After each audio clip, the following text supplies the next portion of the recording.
Ake siqhubeke-ke nalamagama njengoba bekade sithembisile. Asikhumbuzane kuqala lamagama amagama abantu laba abathintekayo directly kulolu phenyo olwenzekalayo olubizwa oluvele uLieutenant General Mkhwanazi. So lamagama avela ngey'ndlela ey'ningi, abanye bawofakazi, abanye ibona abantu abenze kuze kube khona lezi gameko ey'balwayo. So lamagama-ke sizofanele siyijwayeze wona because azovela uma ngabe sekufakazwa. Isishilo sathi uma ngabe vela kufanele wena ubusuwazi ukuthi ubani lo, kambe uyisima kanjani, ingakho evela laphana. Ilokhu ezama ukukucacisa before iqale lama-commission akhona. Ama-commission akhona sikhuluma nge-ad hoc committee yaseParliament elawulwa umnumzane uSoviet Lehanyane, kanjalo futhi neMadlanga Commission esanda kusungulwa nayo futhi ephenya ama-cases afanayo noma elalela ubufakazi obufanayo obuze no-Lieutenant General Nhlanhla Mkhwanazi. Nginibingelele ngani zakwethu igama uNhlokohlele njengoba bese ngishilo. uNhlokohlele sizohlala nayo until azaphele lama-commission, si-updateana ngaphansi kwalolu hlelo olubizwa ngokuthiwa i-update corner. Update corner-ke bafowethu iyatholakala ku-YouTube ngaphansi kwe-account ebizwa ngokuthiwa uStarsam Media World. Ibona-ke abasicuphisile lapha, singaphansi kwabo. Musifuna uzohamba usibheke khona la sizobe sesigxile khona sinika ama-update ngezinto ezenzekayo ezobe ideveloper ngaphansi kwalolu hlelo. Angisho-ke ngengane zakwethu ukuthi kubalulekile ukuthi siwenze lama-update ngoba lama-update enziwa ngesiZulu. Ama-update akhona akakhulu la eSouth Africa enziwa ngesiNgisi, so kwenza ukuthi iy'nhlaka ey'ningi zabantu noma ingxenye enkulu yabantu izithole ingasakwazi ukufinyelela kulolu lwazi esilukhona. So olwethu-ke ulwazi noma owethu ukwelithula lolu daba kuzobe kuyisiZulu qha.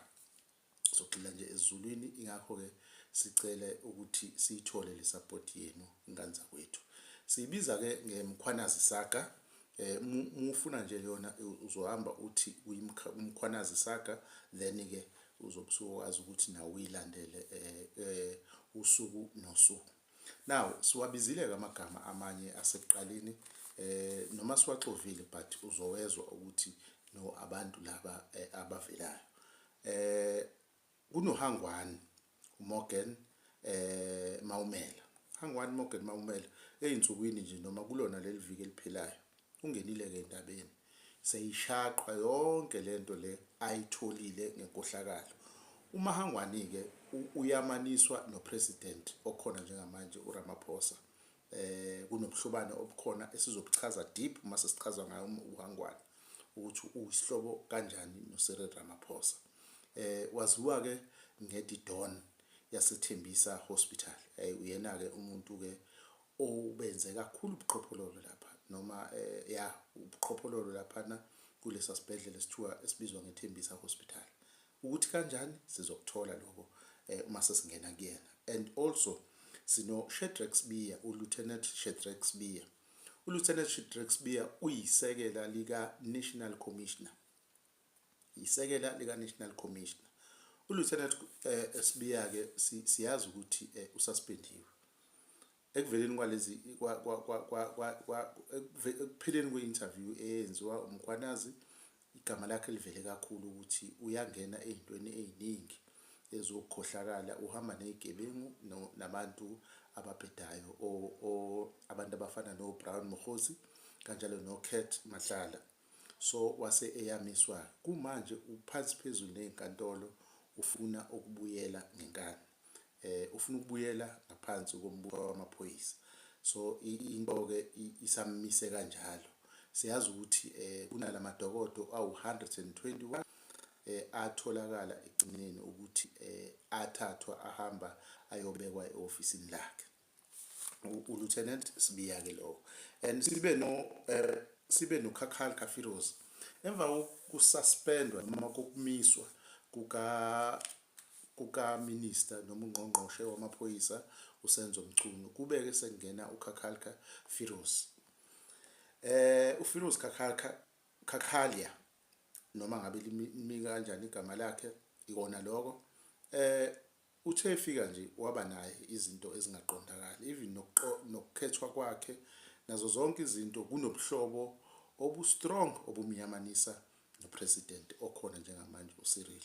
Simbonile-ke enza ubuhixihixi kanye ngamadokodo awu-121 akade ekhona engena nje, and akasabizwa nangokuthi umuntu oyibamba, sekubizwa ngominister kanti ungene eyibamba ngoba ukade ewuminister usamisiwe akaxoshiwe.